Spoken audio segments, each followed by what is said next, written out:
ఒకసారి బుద్ధుడు తన శిష్యులతో కలిసి ఒక నగరం నుండి మరొక నగరానికి ప్రయాణం చేస్తున్నారు. మధ్యలో వారు ఒక అందమైన సరస్సు ఒడ్డున విశ్రాంతి తీసుకోవడానికి ఆగారు.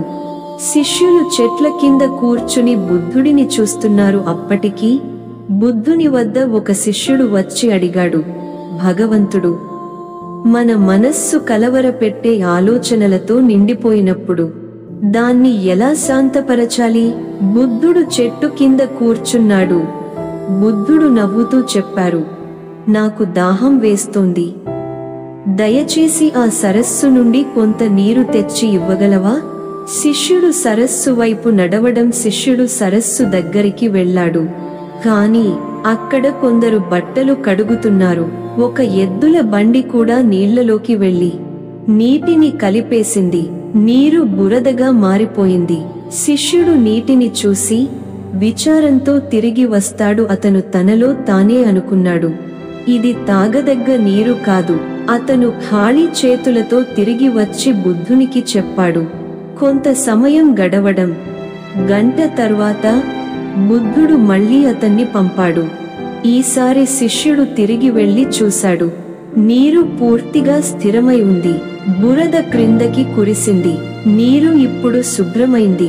శిష్యుడు శుభ్రమైన నీటిని తీసుకొస్తాడు. బుద్ధునికి నీరు ఇచ్చి చెప్పాడు, భగవంతుడు, ఇప్పుడు నీరు చాలా శుభ్రంగా ఉంది. బుద్ధుని మృదువైన గళం. బుద్ధుడు నవ్వుతూ అన్నారు, నీవు ఏమీ చేయలేదు, కేవలం సమయం ఇచ్చావు. అదే నీటిని శుభ్రం చేసింది. మన మనస్సు కూడా అదే విధంగా ఉంటుంది. కలవరపెట్టే ఆలోచనలతో మనస్సు మురికిగా మారుతుంది.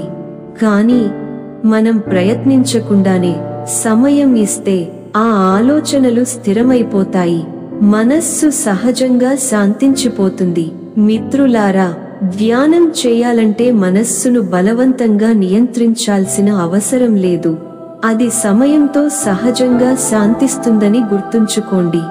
ఇది బుద్ధుని అమూల్యమైన బోధన. ఈ వీడియో నచ్చితే లైక్ చేయండి, ఇతరులకు షేర్ చేయండి. ఇంకెన్నో శాంతిమయమైన బోధనలు వినేందుకు సబ్స్క్రైబ్ చేయండి.